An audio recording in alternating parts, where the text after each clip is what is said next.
Everyone नमस्ते, my name is भवेदीप Patidar. मैं आप सभी का स्वागत करता हूं नेविगेट इंस्टीट्यूट पर। दोस्तों, आज हम एक बहुत ही इंपॉर्टेंट पॉइंट या विषय पर चर्चा करने वाले हैं और ये है आपके सिलेबस के रिगार्डिंग। अब अगर हम बात करें कि हम यहाँ पर Madhya Pradesh public service commission द्वारा असिस्टेंट इंजीनियर की जो एग्जामिनेशन होती है उसमें दो सेक्शन में पढ़ाई करते हैं, पार्ट ए और पार्ट बी, यानी सेक्शन 1 और सेक्शन 2 या सेक्शन ए एंड बी। जिसमें सेक्शन ए जो नॉन टेक्निकल होता है वो रिलेटेड होता है आपका एमपीजीके और आईसीटी से। हम इस बार एमपीपीएससी ने अपना नया सिलेबस लॉन्च किया और उस सिलेबस में काफी सारे बदलाव आपको देखने को मिल रहे हैं। अगर हम बात करें कि हमारे क्या टेक्निकल और नॉन टेक्निकल दोनों में सिलेबस में बदलाव है, आंसर है यस। पर टेक्निकल और नॉन टेक्निकल दोनों सिलेबस में बदलाव देखने को मिले हैं। उन्हीं में से आज हम पार्ट ए यानी कि नॉन टेक्निकल का जो सिलेबस है उसमें क्या-क्या चेंज आए हैं उसको डिटेल में यहाँ पर समझने के लिए ये वीडियो बना रहे हैं आपके लिए, जिसमें आपको मैं पॉइंट वाइज क्लियर करवा दूंगा कि आपको पिछले साल के कंपैरिजन में इस बार कौन-कौन सा नया डेटा और पढ़ना पड़ेगा और क्या मेजर चेंजेस है जो आपके एग्जाम में अफेक्ट कर सकते हैं या आपको अफेक्ट करते हैं। फिर आपको मैं ये भी बता दूंगा कि आप अगर चाहें इन इस पूरे सिस्टमेटिक कोर्स को कहाँ पर देख सकते हैं, कहाँ से समझ सकते हैं। तो चलिए आइए स्टार्ट करते हैं हमारा ये आज का वीडियो। चलिए, तो सबसे पहले देख पा रहे होंगे आप मध्य प्रदेश एई जो आपका 24-25 की एग्जामिनेशन होने वाली है, जिसका मध्य प्रदेश जीके यानी एमपी जीके और आईसीटी दोनों के सिलेबस में चेंज देखने को मिला है और इसमें जो जो बदलाव किए गए हैं उनको हम यहाँ पर डिटेल में समझ रहे हैं। जब हम इनिशियल स्टार्ट करते हैं तो हम देखते हैं कि हमारे पास कुछ ये मार्किंग सिस्टम है। इस पर मैं ज्यादा डिटेल में बात नहीं करूंगा, बस मैं आपको इतना बताना चाहता हूं कि मध्य प्रदेश में अगर आप देखेंगे ये जो एग्जामिनेशन है इसमें आपका खंड यानी ये जो सामान्य अध्ययन या जनरल नॉलेज वाला पार्ट जो है जिसको हम नॉन टेक्निकल भी कहते हैं, इस पार्ट में आपको 50 क्वेश्चंस देखने को मिलेंगे और उनसे रिलेटेड अगर आप बात करें कि टोटल मार्क्स कितने होंगे तो 150 मार्क्स होने वाले हैं। बात करेंगे वन बाय वन सिलेबस में चेंज की। सिलेबस है हमारा मध्य प्रदेश की जो राज्य अभियांत्रिकी सेवा परीक्षा है उसके लिए 2024 की एग्जामिनेशन, ठीक। अब सबसे पहले पार्ट ए में मध्य प्रदेश की बात करें, आपको यहाँ पर हिंदी और इंग्लिश दोनों में मिल जाएगा। हम देखेंगे ये आपका हिंदी में कंटेंट है और ये आपका इंग्लिश में है। मैं कुछ इंग्लिश में बातें बताऊंगा, कुछ हिंदी में भी आपको मेंशन करवाऊंगा।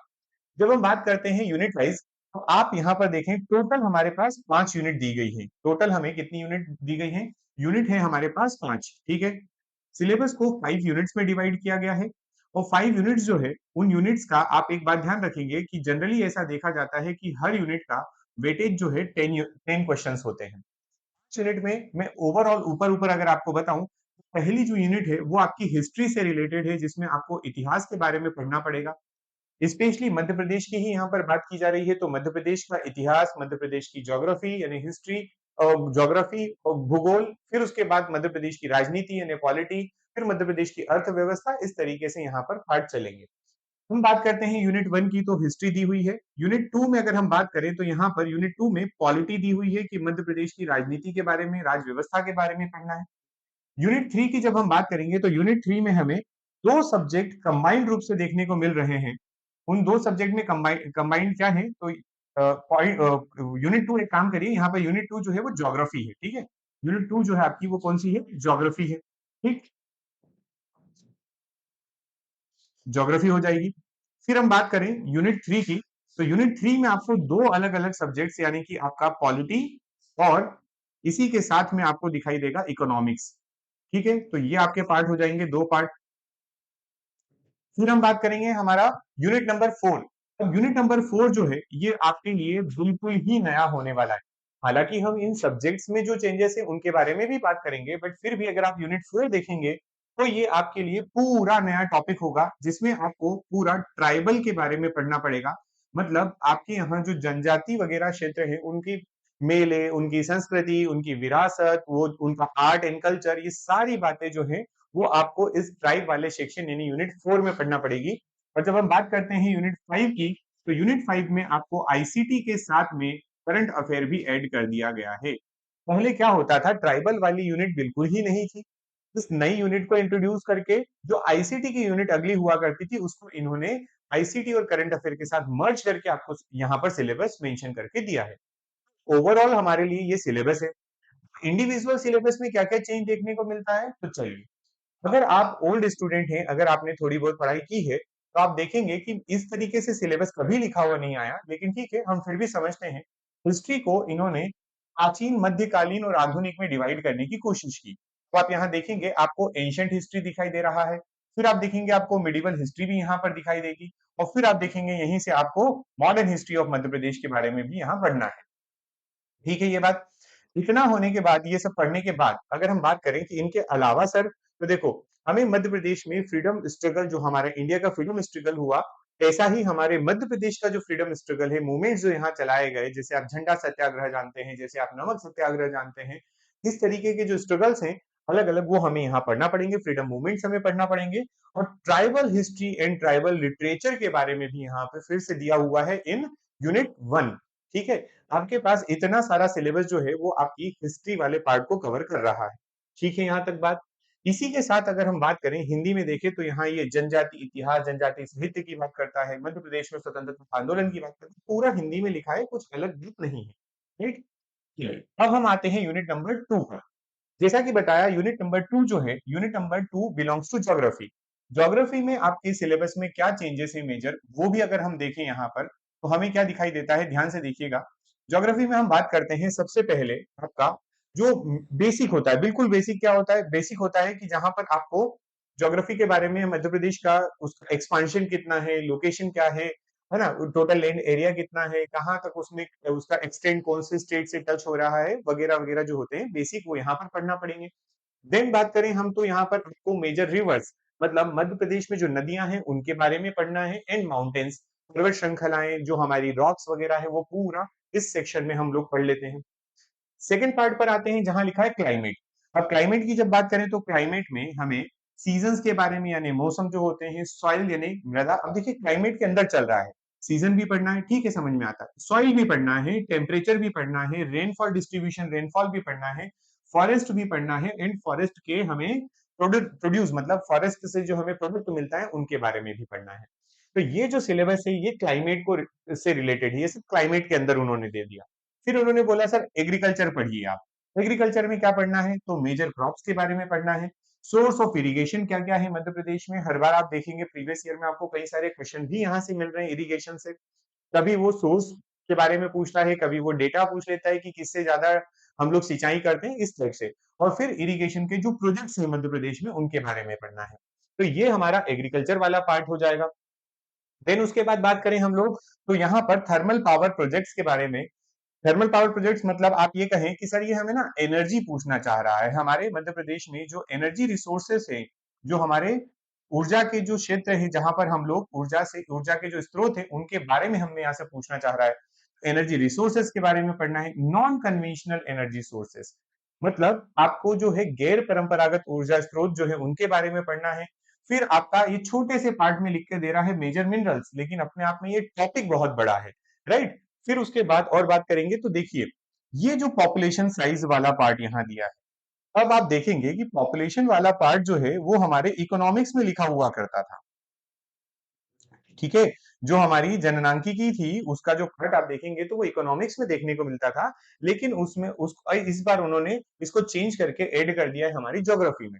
वहीं पर growth and literacy related to population, ठीक है, उनके बारे में, ग्रोथ और लिटरेसी के बारे में बताना है। फिर अगला टॉपिक आता है ट्रांसपोर्टेशन, यातायात के बारे में। यातायात वाला पार्ट आप पहले भी पढ़ते थे, लेकिन अगेन ये यातायात वाला पार्ट आप किस में पढ़ते थे, वो पढ़ते थे इसको इकोनॉमिक्स में। किस में पढ़ते थे, इकोनॉमिक्स, लेकिन ये ज्योग्राफी में ऐड हो गया। देखिए यहाँ पर फूड प्रोसेसिंग इंडस्ट्रीज के बारे में, जो खाद्य प्रसंस्करण उद्योग होते हैं, है ना, जैसे आप देखते हैं मध्य प्रदेश में मेगा फूड पार्क कितने हैं, मध्य प्रदेश में इसकी कौन सी यूनिट, फूड प्रोसेसिंग यूनिट कहाँ पर लगी हुई है, इस टाइप के जो क्वेश्चंस हैं या टॉपिक है, ऐड किए गए हैं यहाँ पर आपके पॉपुलेशन वाले पार्ट में, यूनिट 2 के ज्योग्राफी के अंदर। ठीक, नेक्स्ट हम बात करेंगे इसका हिंदी में, अगर आप देखें तो ये सारा जनसंख्या से रिलेटेड हो गया, ये सब आपका कृषि, जलवायु, भौगोलिक स्थिति विस्तार वगैरह जो हमने अभी बात की यहाँ पर लिखा है। आगे हम बात करते हैं, चलिए ये है हमारा कोर्स। अगर आप देखें तो यहाँ हम ऑलरेडी बात कर रहे हैं नए सिलेबस के आधार पर। आपको ये कोर्स कैसे मिल सकता है उसकी भी थोड़ी सी चर्चा कर लेते हैं, क्योंकि ये जो सिलेबस है, ये सिलेबस अब अपडेट हो चुका है। पूरा आपका जो न्यू सिलेबस का जो पैटर्न है, सिलेबस और पैटर्न दोनों की बात करूंगा मैं, न्यू सिलेबस एंड पैटर्न, ठीक है। तो पैटर्न तो क्या है, पैटर्न वही है, जितने क्वेश्चन पहले पूछे जाते थे, जितनी मार्किंग थी वही रही, लेकिन सिलेबस में आपको काफी सारे चेंजेस देखने को मिलते हैं। और जो चेंज देखने को मिल रहे हैं तो वही हमारे लिए आज अब हमारे लिए हाईलाइटेड पॉइंट तो यही हो गया है ना, कि हमें जो है वो क्या है, अब नया सिलेबस के अकॉर्डिंग पढ़ना पड़ेगा। तो हमारे लिए पॉइंट कौन सा है, न्यू सिलेबस स्टार्ट पॉइंट है हमारा। तो ये नया सिलेबस हमें कहाँ मिलेगा सर? पूरा नया सिलेबस जो है वो आपको मिल रहा है नेविगेट की प्राइम की एप्लीकेशन है, एक नेविगेट प्राइम। ठीक है, नेविगेट प्राइम एप्लीकेशन जो है, आप यहां पर जाइए, ये आपको मिलेगी Google play store. Google play store से आप डाउनलोड करिए। गूगल प्ले स्टोर से जब आप ये ऐप डाउनलोड करेंगे, उसके आप कोर्सेस वाले सेक्शन में जब जाएंगे, किसमें जाएंगे, कोर्सेस वाले में। कोर्सेस वाले सेक्शन में आपको ये मिलेगा, आप इसको स्क्रॉल करके देख सकते हैं, वहां आपको ये मिल जाएगा, जो कि पूरा नए सिलेबस के आधार पर चल रहा है। ठीक है, इसमें आपको मध्य प्रदेश जनरल नॉलेज और आईसीटी दोनों की कंप्लीट प्रिपरेशन करवाई जाएगी। और एक चीज और मैं यहाँ पर आपको मेंशन करवाना चाहता हूँ, वो भी मैं बता देता हूँ कि देखो, अभी तक क्या हुआ था कि हमारे यहाँ पर जो सिलेबस है, हमारा जो सिलेबस है, पहले हम देख रहे थे कि जैसे आपका डेंटल सर्जन, ठीक है ना, एक हो गया आपका डेंटल सर्जन मतलब मेडिकल की। फिर आपने कहा सर असिस्टेंट रजिस्ट्रार, ठीक है, तो वो असिस्टेंट रजिस्ट्रार वाला भी हो गया आपका। फिर उसके बाद आपने कहा सर कि असिस्टेंट प्रोफेसर, ठीक है।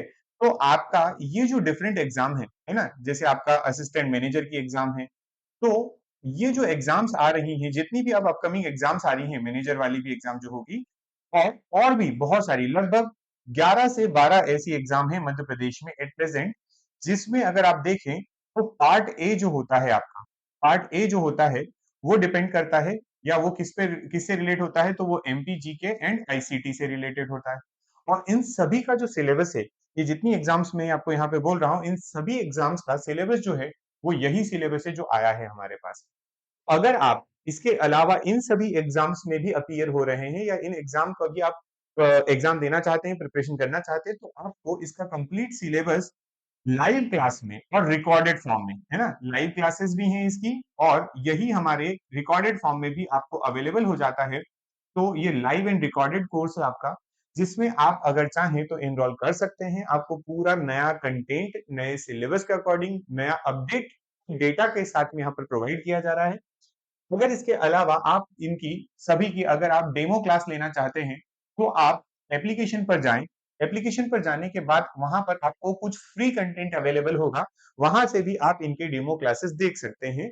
और पीपीटी भी कुछ, या पीडीएफ जो होती है, क्लास पीडीएफ जो होती है, वो भी आपको वहां पर डेमो में दिखाई दे देंगी, जो कि फ्री ऑफ कॉस्ट वहां पर अवेलेबल होंगी। ठीक है, तो ये हमारा नया कोर्स जो चल रहा है, अपडेटेड टू द डेट, आज की डेट आप मार्क कर लीजिए, उसके अकॉर्डिंग ये जो है वो सिलेबस दिया गया है, करवाया जा रहा है। ठीक है, चलिए आगे बढ़ते हैं हमारे सिलेबस की तरफ। अब मैंने आपको कहा कि यूनिट 3 जो है, यूनिट 3 आपके दो पार्ट को कंसिस्ट करती है। यूनिट 3 में जो है दो सब्जेक्ट आते हैं, एक है आपका पॉलिटी वाला सब्जेक्ट, है ना, और एक आपका है इकोनॉमिक्स वाला सब्जेक्ट। ठीक है, ये दो सब्जेक्ट से मिलकर आपकी ये बनी हुई है यूनिट नंबर 3। समझते हैं यूनिट 3 में क्या है। तो देखिए यहाँ पर पार्ट अ या भाग ए जो दिखाई दे रहा है, भाग अ जो पार्ट ए है, उसमें आपको राजनीति पूछी गई है, मतलब पॉलिटी के बारे में बात की गई है। पॉलिटी में आप देखेंगे कि हम लोग राज्यपाल यानी गवर्नर, मुख्यमंत्री, मंत्रिमंडल, विधानसभा, उच्च न्यायालय, हाईकोर्ट और लोकायुक्त। लोकायुक्त अगेन नया टॉपिक है यहाँ पर जो ऐड किया गया है, लोकायुक्त का टॉपिक। ठीक है, हम लोग इतना सिलेबस जो है ऑलरेडी पढ़ रहे थे पहले भी, लोकायुक्त यहाँ वर्ड ऐड कर दिया इन्होंने। देन बात करें हम राज्य के सचिवालय की, बात की जा रही है यहाँ पर। इसको अगर आप देखना चाहें तो यहाँ भी लिखा है, स्टेट सेक्रेटरीट लिखा हुआ है। ये आपको मुख्य सचिव के बारे में, चीफ सेक्रेटरी के बारे में पूछा जाएगा। डिविजनल कमिश्नर यानी कि आपके हो जाते हैं जो संभाग के आयुक्त होते हैं, उनको डिविजनल कमिश्नर बोला जाता है, उनके बारे में पूछा जाएगा। Police system, police commissionerate system जो है, पुलिस कमिश्नर जो है, उनके बारे में भी इस बार अलग से मेंशन किया गया है। आप देखेंगे कि पॉलिटी में आपको बहुत बड़े बड़े चेंजेस यहाँ पर देखने को मिल रहे हैं।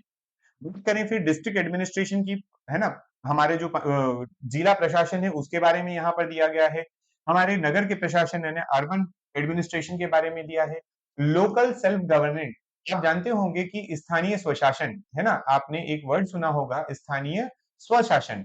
इसका मतलब जो आपका पंचायती राज सिस्टम और जो हमारे नगर में जो आपकी नगर पालिका, नगर निगम एक्सेट्रा जो होते हैं, उनका पूरा पंचायती राज सिस्टम या इंस्टीट्यूशन के बारे में यहाँ पर आपसे पूछा जाएगा। ठीक इतना सिलेबस अगर आप देखें तो ये आप ऑलरेडी क्लियरली मेंशन देखते हैं, लोकायुक्त को छोड़कर हमारा सारा सिलेबस एज इट इज है। लेकिन इसके बाद आप सिलेबस में स्पेसिफिकली आपको स्टेट इलेक्शन कमीशन हो गया, स्टेट इंफॉर्मेशन कमीशन हो जाएगा, स्टेट शेड्यूल्ड कास्ट कमीशन हो जाएगा, शेड्यूल्ड ट्राइब कमीशन हो जाएगा, बैकवर्ड कमीशन जो है वो हो जाएगा, और स्टेट कमीशन फॉर वुमेन्स। इतने सारे आयोग भी पढ़ना पड़ेंगे। आप ओवरऑल देखेंगे तो आपको एक एसईसी मिल रहा है, इलेक्शन कमीशन स्टेट का, एक इंफॉर्मेशन कमीशन मिल रहा है एसआईसी, एक आप देखेंगे एससी का स्टेट कमीशन, एसटी का स्टेट कमीशन, ओबीसी का state commission and state commission for womens. आप इतने सारे आयोग के बारे में यहाँ पर आपको पढ़ना पड़ेगा। लेकिन पॉलिटी यही खत्म नहीं होती, पॉलिटी में कुछ चीजें और ऐड कर दी गई, जैसे कि यहां पर आप देखेंगे ST SC prevention of atrocity, है ना, scheduled caste and scheduled tribe prevention of atrocity act 1989 यहाँ ऐड किया गया है। ये नया पिक्चर में आया है, पहले सिविल सर्विसेज की एग्जामिनेशन में ये हुआ करता था, आज से 7-8-10 साल पहले, ठीक है, 7-8 साल पहले 1989 हुआ करता था, देन उसको हटाया गया और अब फिर से ये इंट्रोड्यूस कर दिया गया है।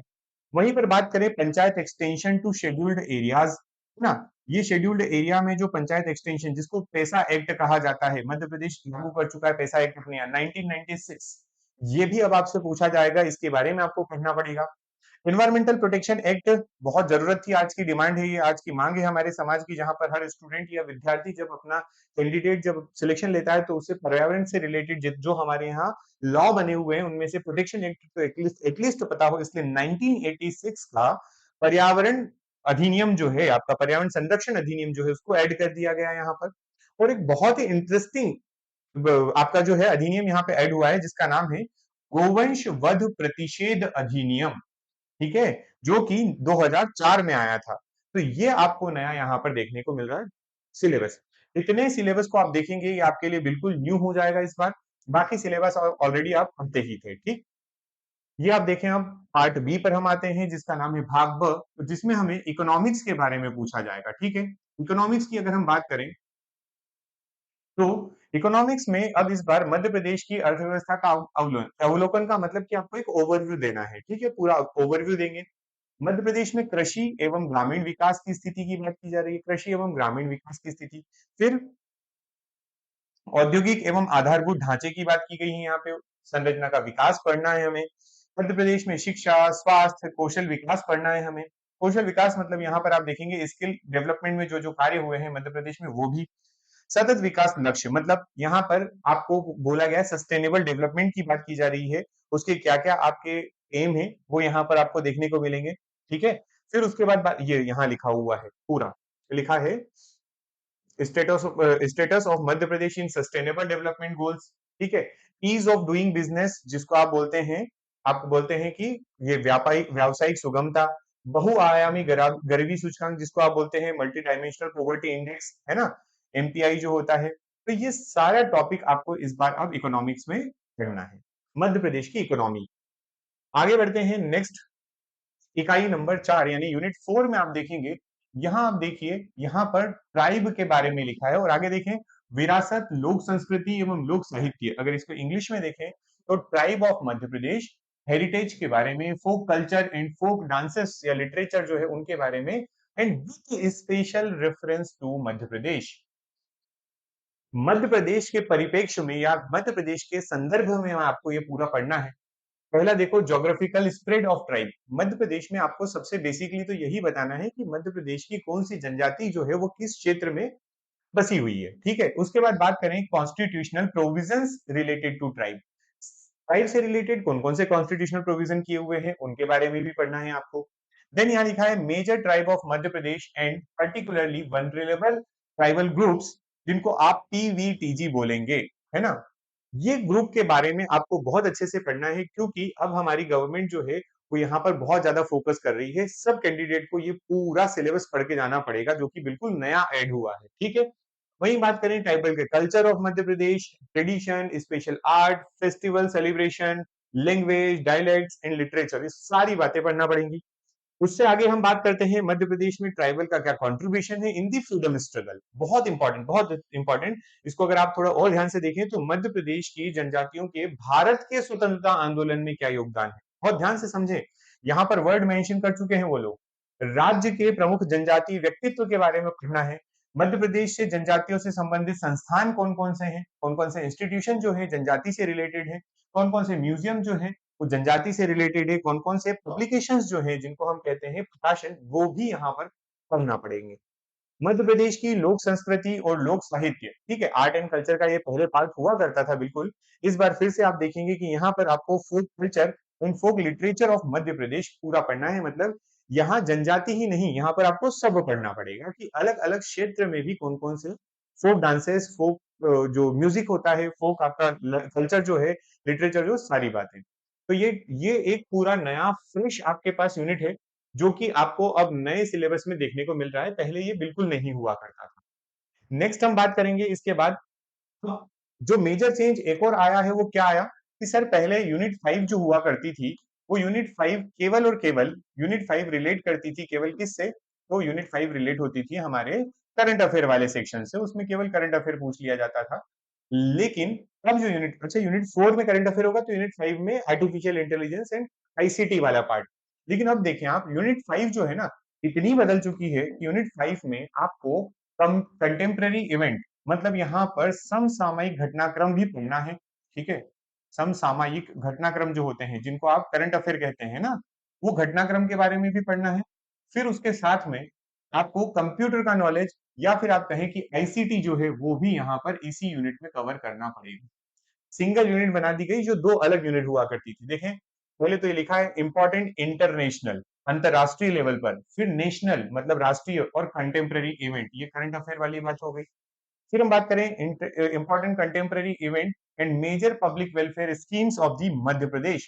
कंटेम्प्रेरी इवेंट तो है ही है, साथ में पब्लिक आपको जो जो पब्लिक वेलफेयर के लिए, जो जनता के हित के लिए जो नई योजनाएं सरकार लॉन्च कर चुकी है या कर रही है, उनके बारे में यहाँ पर पढ़ना है आपको। फिर हम बात करेंगे अब यहाँ पे prominent personalities and important places of Madhya Pradesh जो करंट से रिलेट करेंगे, उनको यहाँ पर पढ़ना पड़ेगा। फिर अब देखिए ये केवल 2 पॉइंट में इन्होंने कंप्यूटर को डिवाइड किया, जो आईसीटी है, तो वो कितना चेंज हुआ वो भी देखो। देखिए computers information and communication technology में ई गवर्नेंस, जो कि पहले भी हुआ करता था, इस बार फिर से है ई गवर्नेंस, है ना, ये हमें बोला गया है। लेकिन यहाँ पर हमें कहीं ई कॉमर्स देखने को नहीं मिला। ई गवर्नेंस तो दिया, ई कॉमर्स नहीं दिया। आगे बोलता है वो आर्टिफिशियल इंटेलिजेंस के बारे में पढ़िए, फिर बोल रहा है मशीन लर्निंग के बारे में भी पढ़िए, क्लाउड कंप्यूटिंग की यहाँ पर बात की गई है, डेटा साइंस यहाँ पर पूछा गया है, इंटरनेट ऑफ थिंग्स यानी आईओटी के बारे में भी यहाँ पर बात की गई है। इतना ज्यादा मेजर चेंज जो है वो आपको यहाँ सिलेबस में देखने को मिल रहा है, जिसके लिए अगर मैं कहूं कि इसकी थोड़ी सी हिंट या भविष्यवाणी हम पहले ही कर चुके थे, तो वो आप जाकर देख सकते हैं। जब मैंने आपको कुछ दिनों पहले ही ये बात इंडिकेट कर दी थी कि हो सकता है कि पीएससी जो है असिस्टेंट इंजीनियर का और बाकी जो एग्जामिनेशन जो आ रही है उनका सिलेबस चेंज कर देगी, तो यहाँ पर मैंने आपको इस सिलेबस को थोड़ा एक्सप्लेन करने की कोशिश की थी और एक अनुमान आपके सामने लगाया था कि देखो ये सिलेबस आपके सामने ही आएगा, और डिक्टो वैसा ही होता है, एमपीपीएससी वही सिलेबस आपको प्रस्तुत करती है। वहीं पर ये जो हमारी बैच चल रही है, इस बैच के लिए मैंने आपको एक स्ट्रेटेजी वीडियो दिया था पूरा, जहां पर रिद्धि सिद्धि बैच के बारे में आपको मैंने बताया था और पूरा मध्य प्रदेश का जो है इसके सिलेबस और स्ट्रेटेजी की बात की थी। तो भाई साहब सिलेबस जो है इस वीडियो में अगर आप देखेंगे तो सिलेबस तो अब हो गया है चेंज।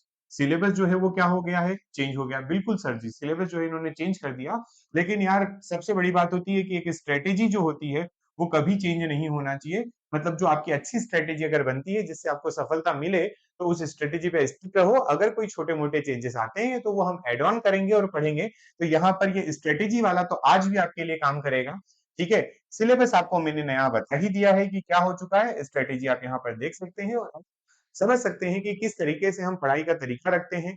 आपको और इसी के साथ में एक चीज मैं बता दूं कि हमारी जो है एक सिलेक्शन सीरीज है, ठीक है। एक सिलेक्शन सीरीज जो है इसमें हम लोग आपको क्या प्रोवाइड करते हैं, क्वेश्चन आंसर बेस पर आपको सब्जेक्ट की तैयारी भी करवाते हैं।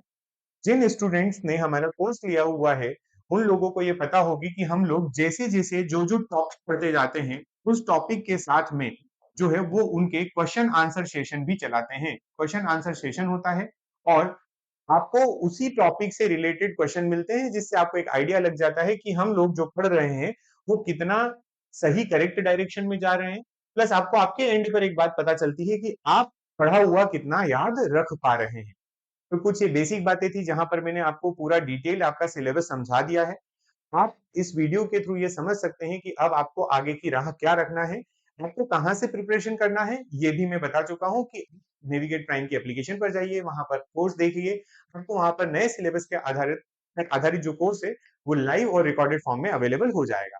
तो चलिए ठीक है, थैंक यू सो मच, मिलते हैं नेक्स्ट लेक्चर में, अगले वीडियो में किसी एक नए टॉपिक के साथ जहां पर आपको इंपॉर्टेंट अपडेशन देंगे। Thank you.